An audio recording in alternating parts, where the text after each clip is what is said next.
Hoje houve a divulgação de uma notícia importante, a redução do desemprego ali para casa de 8,9%. Nós convivemos durante alguns anos aí com desemprego na casa dos 2 dígitos. Isso já em 2015, né, quando começou a haver uma desaceleração considerável da atividade econômica, aquele período de estagflação, inflação alta e recessão. Aí a recessão se aprofunda e aí a inflação cai, óbvio, porque a demanda foi lá embaixo. Foi quando até o Meirelles, né, bateu no peito dizendo que ele havia derrubado a inflação. Uma bobagem. O que derrubou a inflação foi a tragédia das pessoas não conseguirem consumir, não conseguirem comprar. E aí os preços caíram.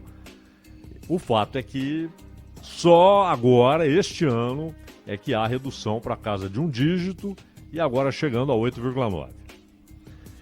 Isso não pode ser, não há nenhuma garantia de que é uma tendência consolidada, consistente, mas não dá para garantir que é uma tendência consolidada e consistente, mas é uma obsessão que qualquer governo deve ter. Mas é bom lembrar, porque isso nas campanhas eleitorais, essa ideia tão simples desaparece. A ideia de que a produção de empregos não é uma decorrência de necessariamente, especificamente, exclusivamente da ação do governo. O governo não tem esse poder. Não tem esse poder. Ele não tem esse controle sobre a economia. Ainda bem. É fundamental que haja investimento e o governo não é capaz de gerar investimento. O que ele pode fazer é atrair investimento fazendo a sua parte, na infraestrutura, por exemplo. Atacando o problema da infraestrutura, que é um problema nacional, histórico, gigantesco, e ao mesmo tempo não atrapalhar. Onde ele atrapalha? De que maneira ele atrapalha? Com a política tributária, com o nosso sistema tributário insano. É preciso entender o mal que o sistema tributário brasileiro provoca na economia. Porque o Brasil tem um sistema tributário que pune o trabalho, que pune a produção, que pune a geração de riquezas. Tudo isso para sustentar a gigantesca corte e seus subprodutos, seus derivados. Uma corte caríssima. E quando a gente diz corte, não é algo só palaciano. O Brasil tem um judiciário que é mais caro que o britânico. Não, mas não vamos comparar o judiciário, porque o tamanho do país é completamente diferente. O Brasil é muito maior, tem muito mais varas, etc. Mas, se você comparar as principais cortes, o Supremo Tribunal Federal com a principal corte britânica, a nossa é muito mais cara, num país que é mais pobre. O sistema tributário brasileiro, ele é insano e em alguns momentos ele é devastador. Nos momentos de crise, de pouca receita, de pouca movimentação econômica, de baixo consumo, ele é devastador. Então, é dessa maneira que quem está no poder pode trabalhar para o crescimento econômico, lutando por uma reforma conceitual no sistema tributário brasileiro. Não é uma reforma de Araque, e nós vamos ter uma reforma de Araque que vai, pelo menos, desburocratizar um pouco, mas não mudará o conceito de tributação. Enquanto isso não ocorrer, o problema persistirá. E, além disso, é preciso investimento em infraestrutura. Aliás, ficou um tanto quanto estranho o silêncio em torno de algumas questões-chave, inclusive infraestrutura. Esse país rico, este país naturalmente rico, este país que tem condições inigualáveis para atrair investimento para alguns setores, inigualáveis. Este país tem 100 milhões de pessoas sem a infraestrutura adequada. Ou esgoto, ou água tratada. Ou seja, é uma fábrica de doenças. É uma fábrica de enfermidades. Além dos problemas históricos de distribuição de renda, de produção de miséria, de marginalização de grande parte da população economicamente ativa, produzindo subnutrição, desnutrição, fome. E este país é rico, não há desculpa. No entanto, eu vejo aqui uma consulta feita com economistas, acadêmicos, ou aqueles que trabalham com o setor financeiro, ou com o setor produtivo, ou com alguma confederação da indústria, do comércio, da agricultura, não importa. E fica de novo bem clara a obsessão com a questão fiscal. E com esse troço chamado teto de gastos. Pois é, equilíbrio fiscal é óbvio que é importante. Tem de ser muito irresponsável ou insano para dizer que não é importante. Claro que é. É óbvio que é. Porque a alternativa é a inviabilidade, a quebradeira, a moratória, o calote, a perda de crédito, a perda de investimentos. E lá na frente a incapacidade de honrar com as atribuições do Estado e até de pagar as contas do dia a dia. Nós já vimos isso acontecer em prefeituras, já vimos isso acontecer até em governos estaduais. Não conseguir pagar a conta de eletricidade no palácio do prefeito ou do governador. Ou onde funciona a prefeitura, né? Ou onde funciona a administração estadual. Então é muito sério. Mas o equilíbrio fiscal ele é concebido para servir as pessoas e não para ser servido. Ele não é a meta. Ele é um dos instrumentos importantíssimo, inenarrável, o que é importante o equilíbrio fiscal. Poderemos ficar aqui dias mostrando os exemplos de fracassos produzidos pela irresponsabilidade fiscal.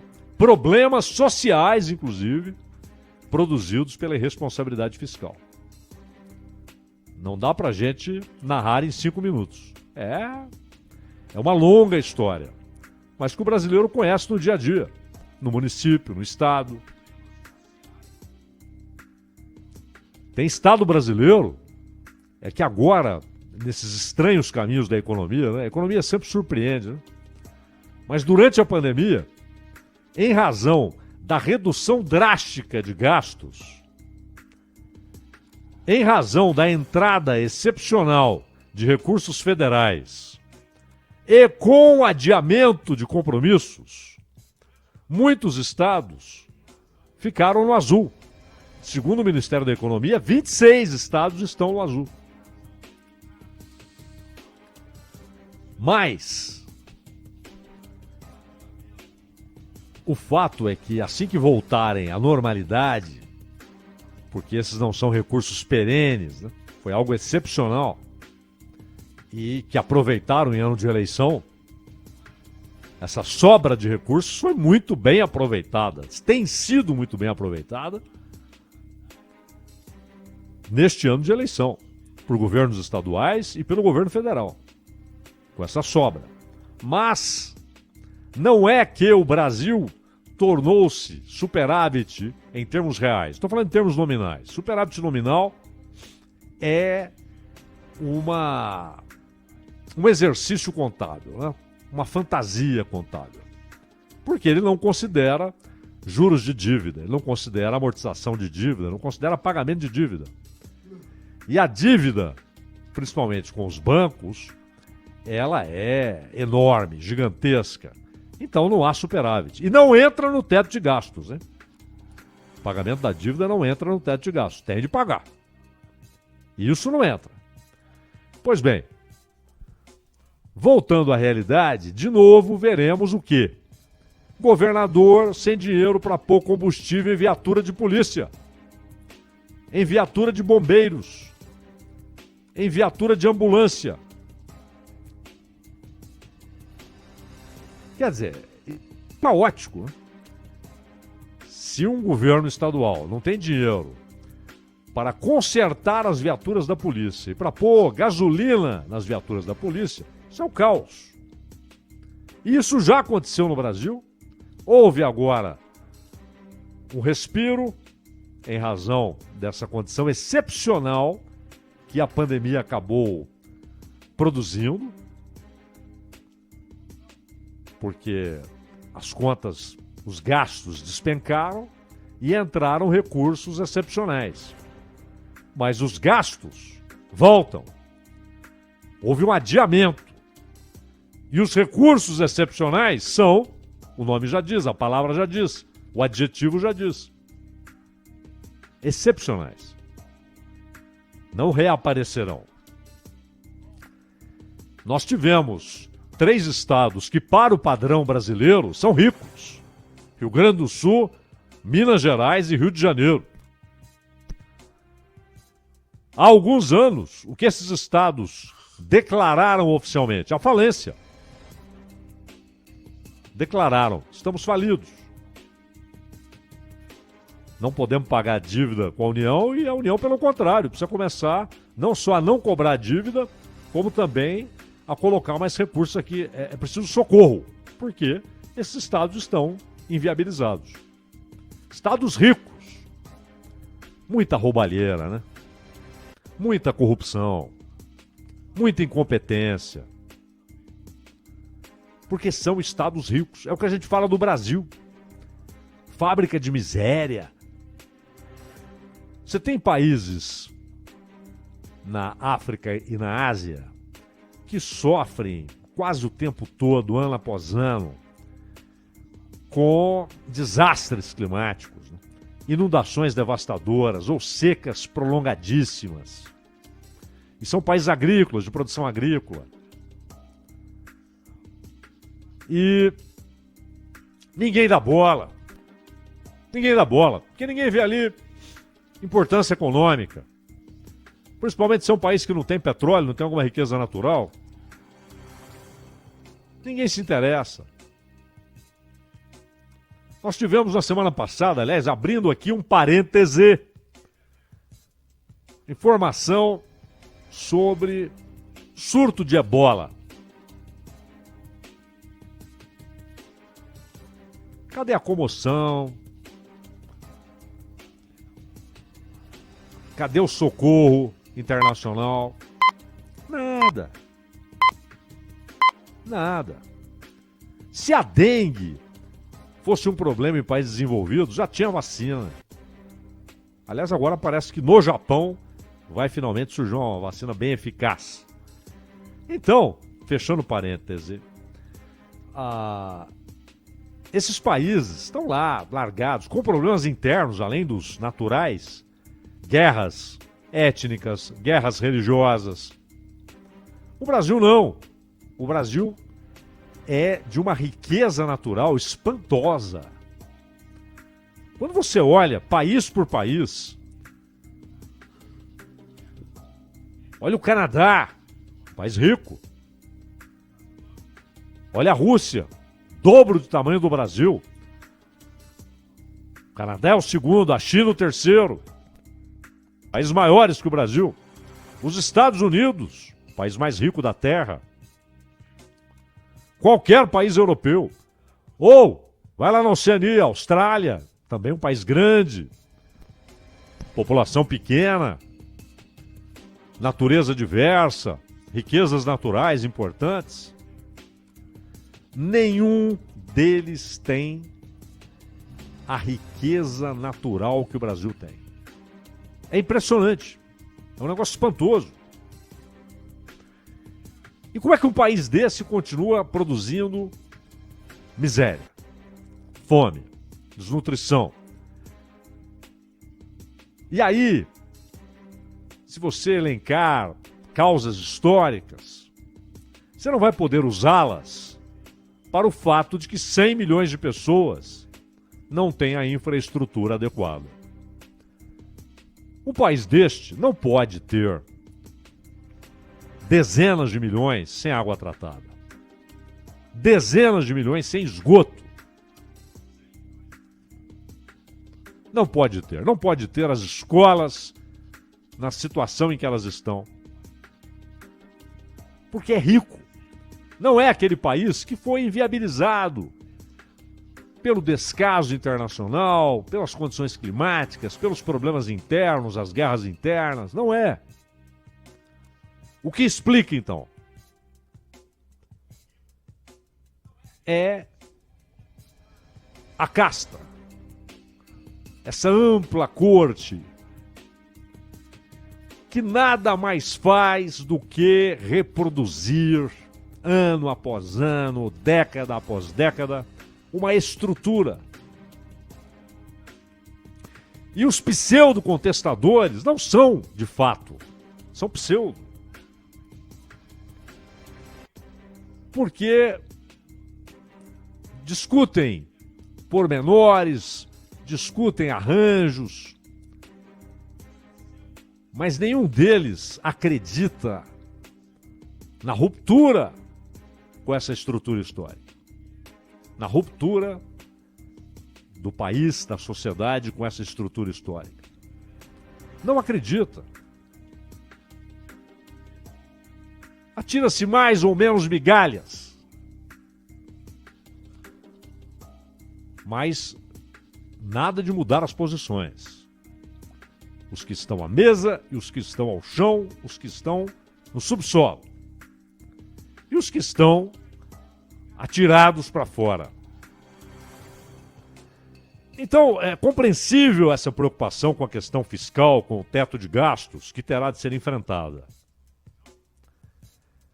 Mas esses mesmos caras incensam a reforma trabalhista. É o tal liberalismo de jardim de infância.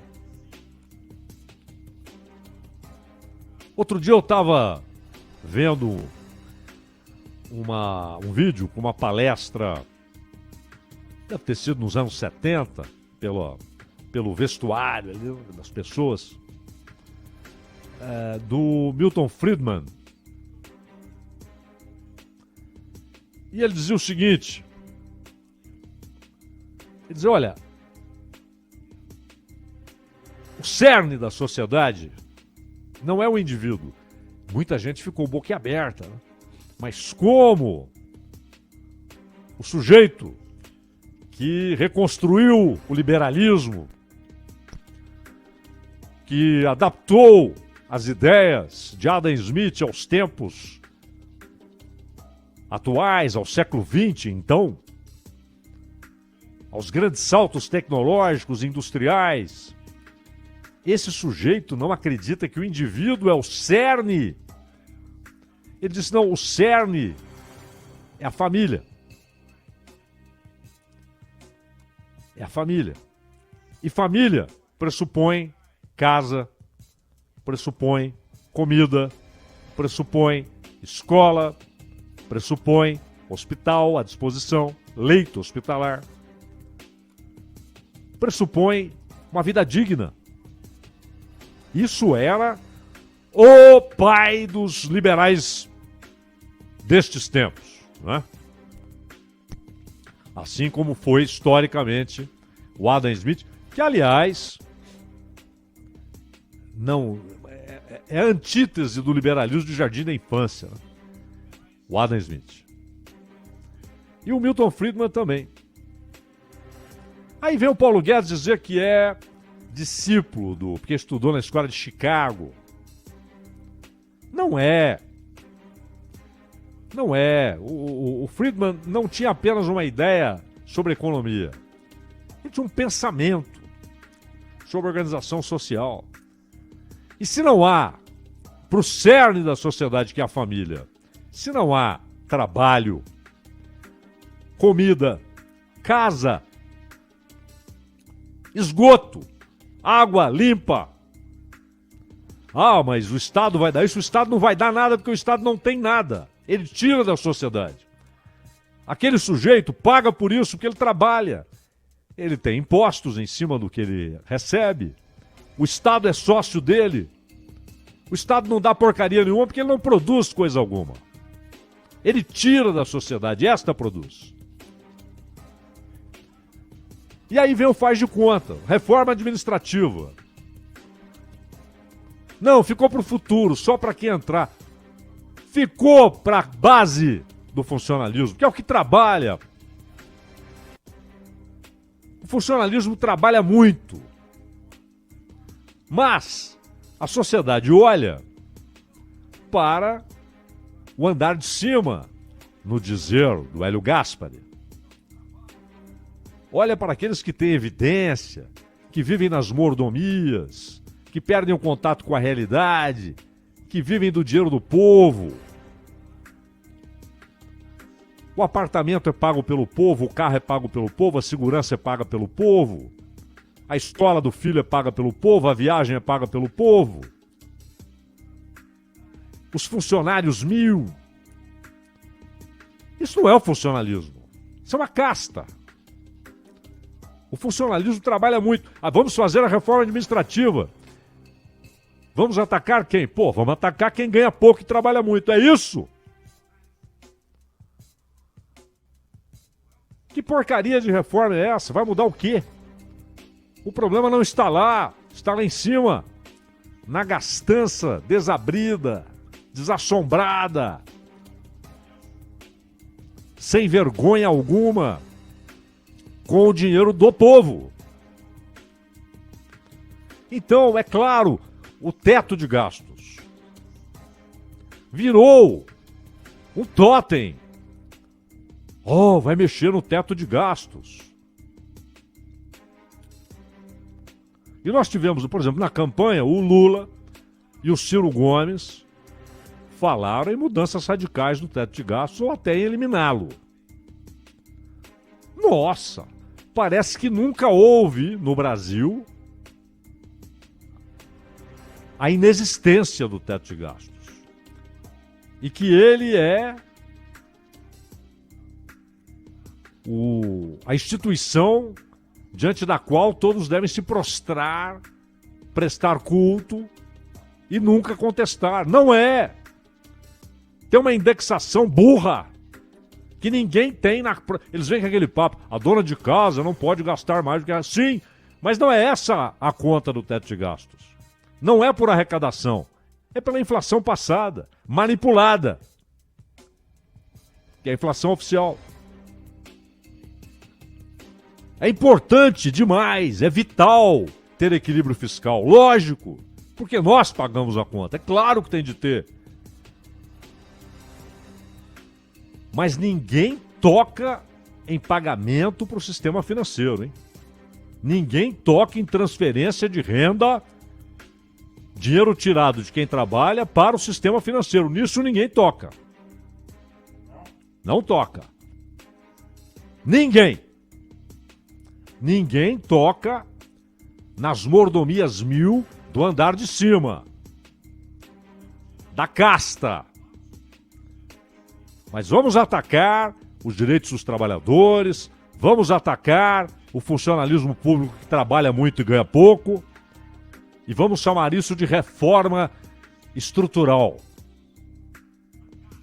Então, claro, os economistas têm razão quando se preocupam com equilíbrio fiscal. Isso é vital. Ninguém está discutindo isso, porque seria ridículo discutir para qualquer coisa, né? Para uma loja, para um açougue e para um governo.